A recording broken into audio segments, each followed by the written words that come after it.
C'était la prière pour le Maghreb et on continue notre journal et avec nous en ligne sur l'ambassadeur Hussein Haridi, ancien ministre adjoint des Affaires étrangères. Bonsoir, sur l'ambassadeur. Bonsoir, monsieur. Alors, sur l'ambassadeur,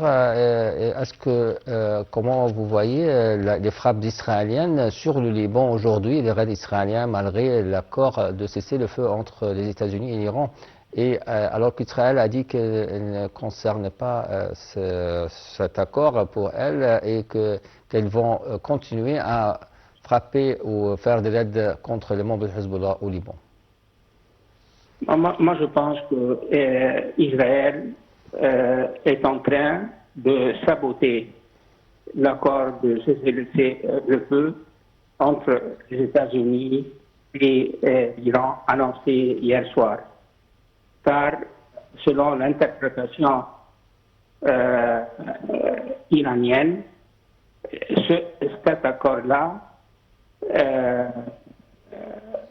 est applicable à tous les fronts de ce que l'Iran appelle la guerre régionale, c'est-à-dire ça comprend le Liban.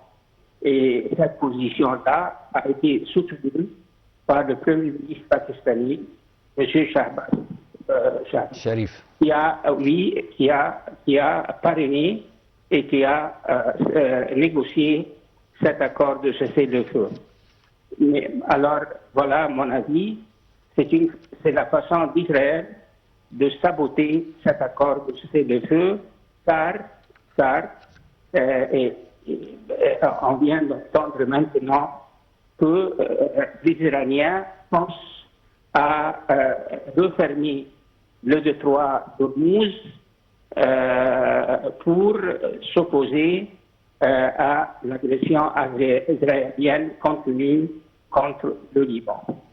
Monsieur l'ambassadeur, est-ce que les États-Unis ou Donald Trump peut exercer des pressions sur Israël pour respecter cet accord et cesser leurs attaques contre le Liban?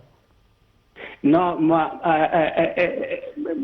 si j'ai bien compris la position de l'administration américaine, le président américain a écrit ou a déclaré depuis des heures que l'accord de cessez-le-feu ne comprend pas le Liban. Alors ça, il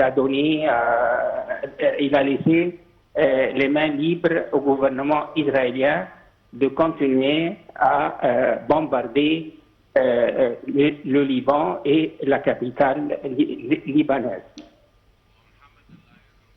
Ok, monsieur l'ambassadeur Hussein Haridi, merci bien d'être avec nous. Merci beaucoup. Vous êtes ancien ministre adjoint des Affaires étrangères. Et on continue notre journée.